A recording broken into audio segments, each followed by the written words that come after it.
পাচ্ছি না, এটাই আমাদের প্রবলেম। তুফানের কারণ আসলে টেইলারটা জোস, এটা হচ্ছে সুপারস্টার, তার লুকটা ছিল খুবই সুন্দর, যার কারণে আমরা ইমপ্রেস হয়েছি। আমরা বারবার এখানে আসি তার হচ্ছে টানে। আর তুফান তো উড়াধুরা গানে আমাদের সবাইকে পাগল করে দিয়েছে। এটা অবশ্যই আমাদের দেখা উচিত, সবাইকে এত কষ্ট করে বাংলাদেশ একটা সুন্দর একটা সিনেমা বানাইছে। না সেই ছোটবেলা থেকে সাকিব খানের বিগ ফ্যান। একটা নাম বলেন যে হ্যাঁ, আমি মানে ছবি দেখি বা ছবির নাম জানি না। আম্মু ওরা যখন দেখে তখন হুট করে যাই, একটু বসে বসে দেখি যে মানে ছবি দেখতেছে, ওখান থেকে তার অ্যাক্টিং গুলো আমার একটু পছন্দ। তুফান ওই যে উড়াধুরা গান দেখে আমরা আসছি। হ্যাঁ, সাকিবের লুক দেখে আসছি আমরা। হ্যাঁ, সাকিবের লুক দেখে মনে হয়েছে বাংলাদেশের ছবিতে কিছুটা হচ্ছে আপডেট নিয়ে আসছে। আপডেট, হ্যাঁ, আমি- কপি না, এখানে আমি আমাদের হচ্ছে- প্রাউড করা উচিত, কারণ বাংলাদেশে এত কম বাজেটে কেজিএফ এবং অ্যানিমেলের মতো এত বড় বড় বাজেটের লুক নিয়ে এই ধরনের বাংলাদেশে এই প্রথম এত সুন্দর সিনেমা তৈরি হচ্ছে। আসলে আমরা খুবই গর্বিত।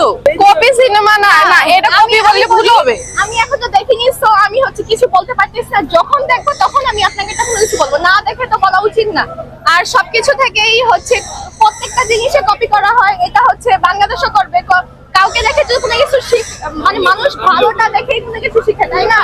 এখন বাংলাদেশ যদি কোনো কিছু শিখতে চায়, বাংলাদেশ না, আমরা এটা কপি বলতে পারবো না, এটা আমাদের গর্ব করা উচিত, কারণ হ্যাঁ। কারণ বাংলাদেশে ফার্স্ট টাইম এই প্রথম ব্লকবাস্টার শাকিব খানের এত সুন্দর সিনেমা, এত কম বাজেটে এত বড় এত সুন্দর একটা লুক দিয়েছে, এটা আমাদের গর্ব করা উচিত। এটা আমরা কখনো বলবো না যেটা নকল করেছে বা তামিল সিনেমা বা কেজিএফ বা অ্যানিমেল থেকে নকল করেছে, এটা আমাদের বলা আসলে ভুল হবে। এখন কারদের করার ইচ্ছা হয়েছে, এখন এটা নিয়ে তো আমরা কিছু বলতে পারবো না। আর এমন না যে আমরা হচ্ছে মিডিয়া ইন্ডাস্ট্রির সেমন কিছু জানি, ঠিক আমরা তবে জানি না, আমি সবচেয়ে শাকিব পছন্দ খানের করছি।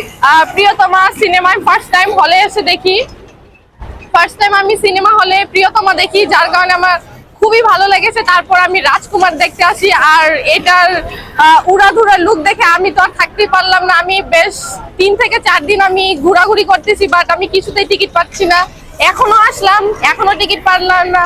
মানে এত ভিড়, টিকিট তারা দিতেই পারতেছে না। মিমি চক্রবর্তী খুবই আমার পছন্দের মিমি অ্যাক্টর। চক্রবর্তী মানে তার অ্যাক্টিং ছোটবেলা থেকে দেখেছি যে খুব ভালো অ্যাক্টিং করে। আর এটা সত্যি কথা বলতে বাংলাদেশের নায়িকাগুলো এতটা ভালো অ্যাক্টিং এ না, এই কারণে আমি মনে করি তারা মনে করছে যে এত ভালো এত কোটি কোটি বাজেটের সিনেমার জন্য বাংলাদেশের নায়িকা পারফেক্ট না। এই কারণে তারা হচ্ছে ভারত থেকে বা কলকাতা থেকে তারা হচ্ছে নায়িকা নিয়ে আসে। আসলে ডিরেক্টর তো চায় যে তা একটা সুন্দর এত সুন্দর একটা সিনেমা করবে, ডিরেক্টর তো চাবে যে সিনেমা যত টাকা খরচ হয়েছে তার থেকে যেন দ্বিগুণ লাভ হয়। এখন এমন একজন নায়িকা নিবে যেই নায়িকা হলে এসে মানে মানুষ পাগল করে দিবে।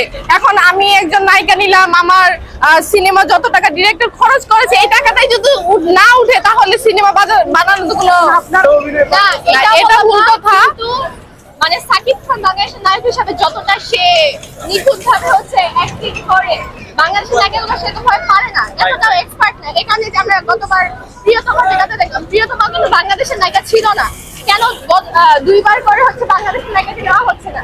অবশ্যই বাংলাদেশের নায়িকাদের অ্যাক্টিং এতটা নিখুঁত থাকা হয় না, অবশ্যই এই কারণেই তো বাইরের দেশ থেকে নেওয়া হচ্ছে, তাই না? কিন্তু বাংলাদেশের সাকিব খান বেস্ট, অনেক সুন্দর, আমাদের কি সবকিছু জোস। সাকিব খান মানে হ্যাঁ, তার হচ্ছে হাইল্যান্ড স্টোর আসছে, আমরা এখান থেকেও কসমেটিক কেনাকাটা করি, কারণ অথেন্টিক প্রোডাক্ট সাকিব তিনি। খানের ব্র্যান্ড, হ্যাঁ। এটা একদম অস্থির। সাকিব খানের এমনকি সবকিছুই আমরা 1000 টাকা প্রাইস মানি ব্যাগ পেয়েছি। জি অবশ্যই জি, শাকিব খান। 2বার আসছি, প্রবলেম নেই, আরো 2বার আসবো, তবুও তুফান মুভি দেখবো। বাংলাদেশের শাকিব খান এবং বলিউডের SRK শাহরুখ খান। শাহরুখ খান, আপনারা বাংলাদেশে শাকিব খান, শাকিব হ্যাঁ। খান। না না না, এটা কোনো অবশ্যই না, অবশ্যই না। ইম্পসিবল। কারণ আমি এবারে কোনো কথা বলতে চাচ্ছি না, এই ব্যাপারটা স্কিপ। অবশ্যই আসলে না। শাকিব খান এটা পুরোটাই তার হচ্ছে পার্সোনালিটি ম্যাটার, অবশ্যই। এটা আমাদের না বলাই উচিত, কারণ যেহেতু তার এটা মানুষের একটা হ্যাঁ পার্সোনালিটি লাইফ আছে, ইন্টারফেয়ার করা কারোই উচিত না।